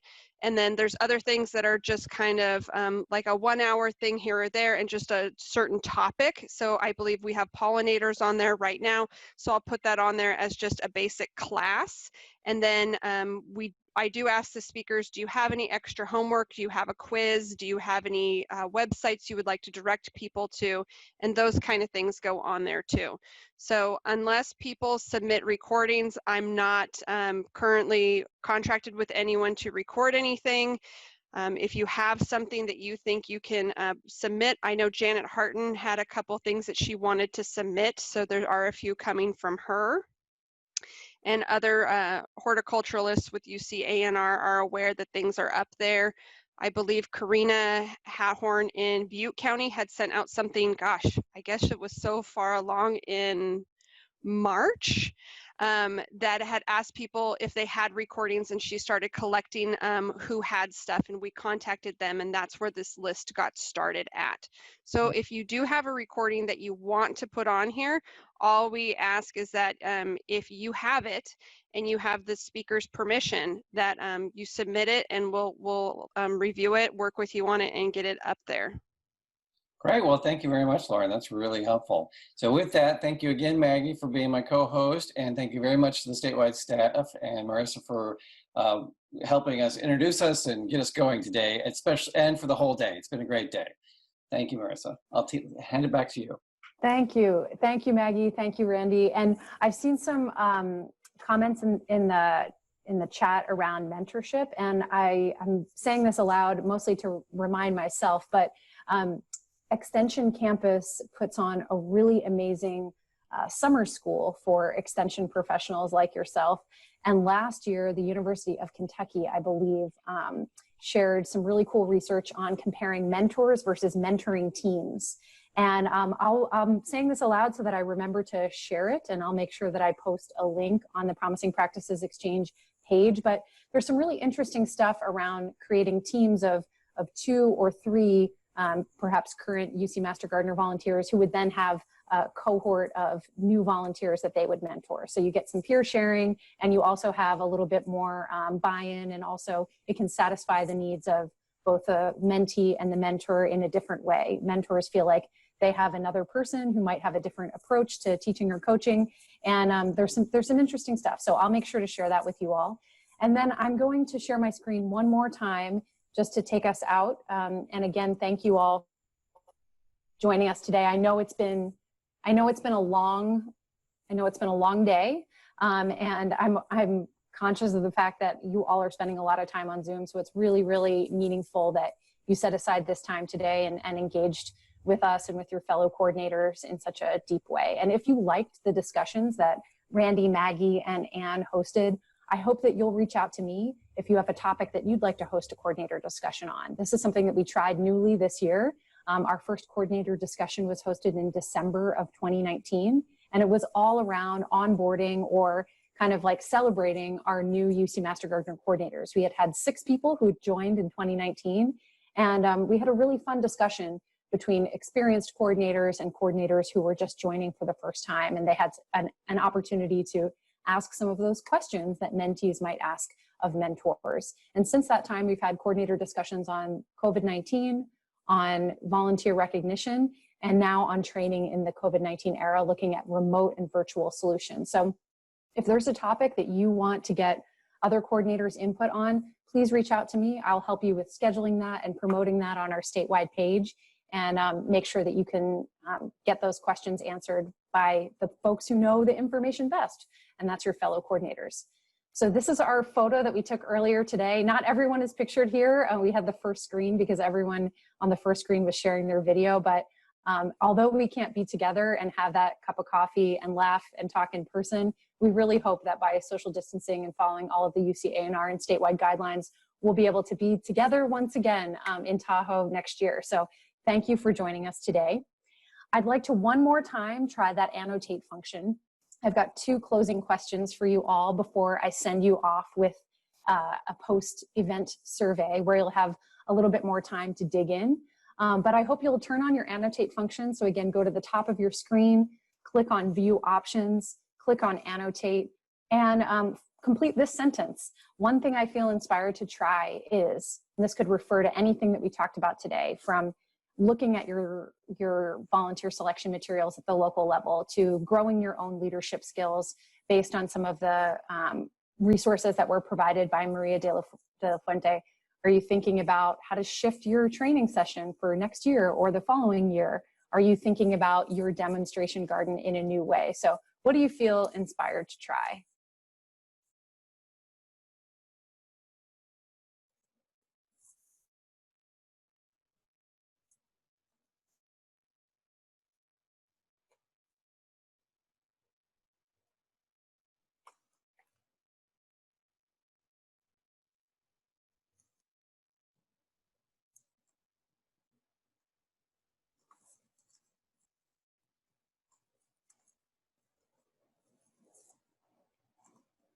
Awesome. So we're seeing lots of ideas, extension campus, online training, both for the public and for our current UC Master Gardeners. More on Maria's presentation. I'm reading some of Maria's books, growing knowledge of inclusion leadership, more on the 6D model, improving demo garden signage, and possibly using different platforms for instruction. So lots of different ideas here. Some of them are even layering over top of one another. It's like a decoupage of ideas. So that's great, love to see it. Breakout rooms run by current MGs, leading activities for new ones. If there's anything on here that you didn't write, but that you like, go ahead and click on the stamp button and pull up a star, a heart, an arrow, whatever, and go ahead and mark one of those things that wasn't yours, but you think it's a really good idea and you might consider doing it too. Cool. So lots of hearts for improved training on Zoom. Be gentle with yourself in that process. Again, we're all teachers and learners. I learn something new anytime that I am involved in a Zoom meeting. Creative improvements to increase diversity. Yeah, we shared a bunch of different programs today. I'm hearing of Flipgrid for the first time, so I'm excited to learn more about how you all are utilizing that. Learning new online tools and actually using them. That's what Maria Marietta would say is completing the sentence, I guess. Learning about the tools and using them. Okay, I'm gonna save this screen and clear our messages.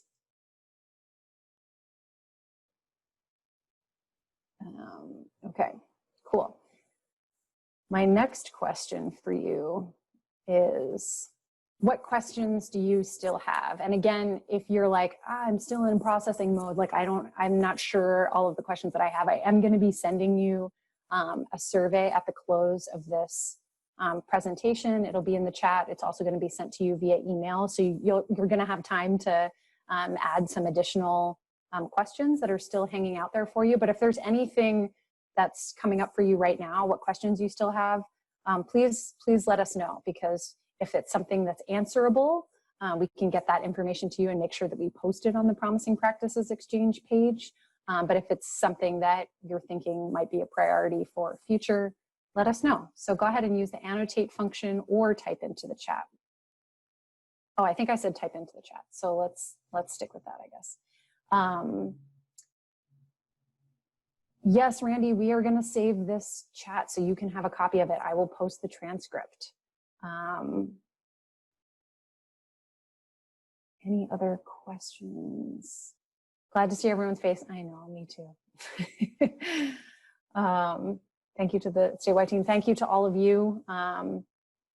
Lots of ideas. Yeah, if you're feeling some overwhelm, that's okay. We have thrown a lot at you today. Again, in trying, normally this would be an 11-hour day that we would have in Tahoe, but unfortunately we just have a little bit of time here on Zoom together. So if you're feeling that overwhelm, that's okay. We're getting some things started today and marinating. Yes, Randy, can we see updates for the application interview questions and position descriptions? Absolutely. So your contact person, and many of you have already done it. Denise, I saw your email. I think there was an email from Megan in Tahoe. I'm going to take all of your feedback. I'm going to incorporate it. And then we're going to send off those templates to the various locations that I shared with you. So the UCANR DEI Advisory Committee is going to take a look at it. The statewide team, the advisory committee of the UC Master Gardener program is going to take a look at it. And then we'll be sharing them back with you. And again, you don't have to use these are templates that you can adjust. You're not absolutely bound to using them. We know that the local context is different, but we were just excited about really workshopping some of the best of what we think is out there and improving it even further. So you're welcome to incorporate those edits that you already made. Take a look at your own materials. Maybe some of you pulled them up today when we were in those breakout sessions, but take a look at your own materials with those concepts in mind and the changes that you made in mind.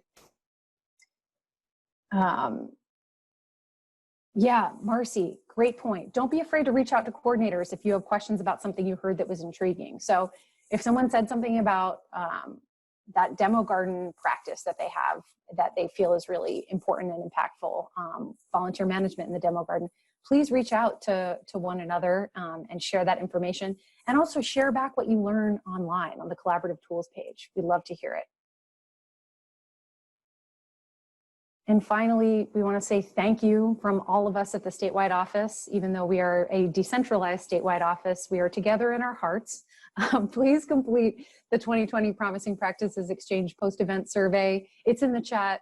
It's also going to be emailed to you by me as soon as we close out this meeting. Your feedback is really, really valuable. And we just really appreciate the time that you take to share with us what your priorities are and what you're thinking about. We really appreciate the time that you've taken today. So thank you for being here, and a special thank you to those volunteers who are joining us from counties that don't currently have coordinators. So special shout out to Becca, to Vicky, to Jan, and to those who are subbing in for coordinators that are out for a little bit. Nicole, thank you for joining us, and thank you for being so prepared to participate immediately. We appreciate you all. And I think now, for the first time in my entire life, I am going to end a Zoom meeting early. This is a best practice in running Zoom meetings, and I have been striving for it. I've been reaching for it, and here we are. So I'm going to close it out. Watch the Promising Practices Exchange webpage and the CT for videos and presentations and additional information that you learned today. Thank you to Anne, Maggie, Randy, and to all of you for joining us. Marissa, have a great day. Yeah. I am going to have to interject. I'm going to have to shamelessly plug that all this week. The virtual mini conference. All Oh, this the one week, thing I was shamelessly forgetting. plug the 2020 virtual mini conference. It starts tomorrow. There are 9 sessions. No registration is required. You do not have to have social media. We are broadcasting live to YouTube, so just find our YouTube channel and we'll be broadcasting live there. I dropped the link to the website where I'm putting all these little iframes, and we'll be streaming right to there too. So there's like tons of places you can come and participate and view. We have a few people on here, like I said, who will be participating. We do have Search for Excellence winners who are going to be on, so we'll be hearing from volunteers, coordinators. We'll also be having a discussion panel, a short discussion panel from some of our gardeners with hearts that were nominated. So we'll hear from them and their stories about being volunteers and how they connect with their work and what they enjoy about it. So join us live. What's great is that not only did Marissa record this, and so we'll be posting that, but all of our live stuff will also be recorded too. So you can go back and visit it anytime you need to, share it out, do all those kind of things. So if you can't attend live tomorrow or the next day, it's going to be there forever and you can view it anytime. So we hope you can join us live, but if you can't, don't worry, you can watch it later. Thank you, Lauren. That was critical, and I'm glad that you jumped in to share that. Yes, virtual mini conference offering is a really exciting event, and I can't believe that I almost forgot to say that because you were really excited. It's consumed your last month, so I should have known to say something. Okay, y'all, I'm going to stop the recording here, and thank you for joining us. Bye.